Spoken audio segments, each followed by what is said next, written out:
व्यापारी भाई हैं, उनके हित में अगर काम नहीं करेगा तो ये भारतीय जनता पार्टी की सरकार के विरोध में, इस जनपद चंदौली के शासन और प्रशासन के विरोध में हम कांग्रेस के लोग आज यहाँ धरने पर बैठे हैं। और यही व्यापारी भाइयों का अगर पुनर्स्थापन और इनको मुआवजा ये शासन और प्रशासन नहीं देता है तो हम कांग्रेस के लोग बड़ा आंदोलन करने के लिए भी बाध्य होंगे। आज हम शास्त्री पार्क में गांधीवादी तरीके से धरने पर बैठे हैं और अगर ये प्रशासन और शासन नहीं माना तो कल हम रोड पर भी बैठने का काम करेंगे, रोड भी जाम करने का काम करेंगे।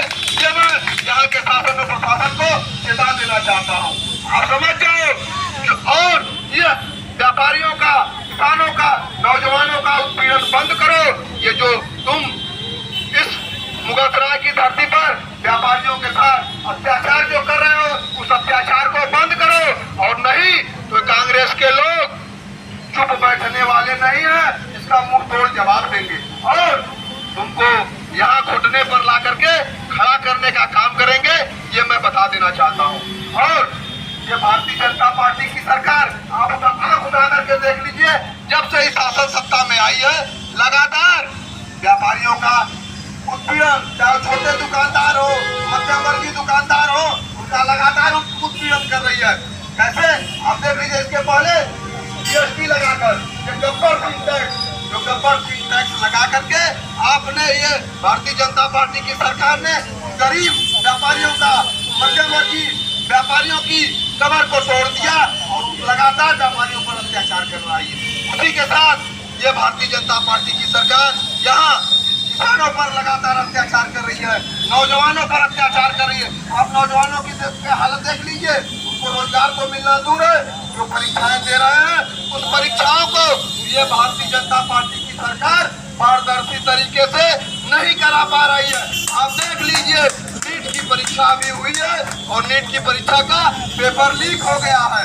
ये भारतीय जनता पार्टी की सरकार लीकेज की सरकार है, ये लीकेज नहीं ठीक कर पा रही है और शासन सत्ता क्या कर पाएगी। अब इसके पहले भी नीट की परीक्षा लीक हुई थी, लेकिन भारतीय जनता पार्टी की सरकार और इसके बेशर्म मंत्री बैठे हैं, शासन सत्ता में बैठे हैं, इनको तो निरपेक्षता के आधार पर अपने पद से इस्तीफा दे करके हट जाना चाहिए। लेकिन ये भारतीय जनता पार्टी की सरकार और इसके मंत्री इतने बेशर्म हैं कि फिर उस पर भी ये कह रहे हैं कि ये गलती जहां हुई है उसको ठीक करके दोबारा परीक्षा कराई जाएगी। ये भारतीय जनता पार्टी की सरकार से मैं पूछना चाहता हूं, ये कहते हैं कि डबल इंजन की सरकार, ये डबल इंजन की सरकार में नीट की परीक्षा जो पेपर लीक हुआ है ये डबल इंजन की सरकार में हुई है। परीक्षा का जो मेन अभियुक्त था वो कहाँ से पकड़ा गया है? वो राजस्थान से पकड़ा गया है। राजस्थान में किसकी सरकार है? भारतीय जनता पार्टी की सरकार है। केंद्र में किसकी सरकार है? भारतीय जनता पार्टी की सरकार है। ये डबल इंजन की सरकार, ये जो कहते हैं ये डबल इंजन की सरकार में पेपर लीक हो रहा है, ये भारतीय जनता पार्टी के चाल और चरित्र को दर्शाता है, ये इनके भ्रष्ट कृत्यों को दर्शाता है, ये इनके भ्रष्टाचार को ये उजागर करता है।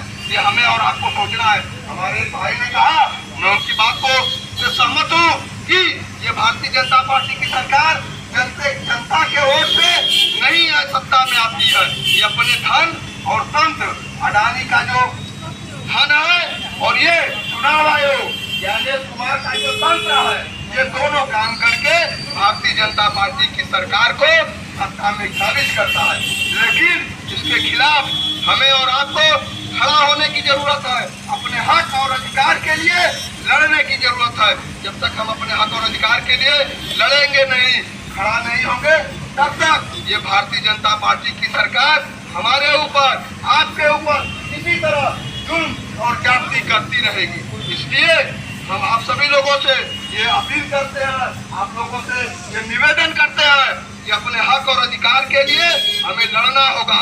जब तक हम लड़ेंगे नहीं, तब तक इस भारतीय जनता पार्टी की सरकार को इस सत्ता से उखाड़ नहीं फेंकेंगे। इसलिए हमें लड़ना होगा, लड़ करके इस भारतीय जनता पार्टी की सरकार को इस देश और इस प्रदेश से उखाड़ फेंकना होगा। इसी के साथ मैं एक चीज और आपसे बताना चाहता हूँ, ये भारतीय जनता पार्टी की सरकार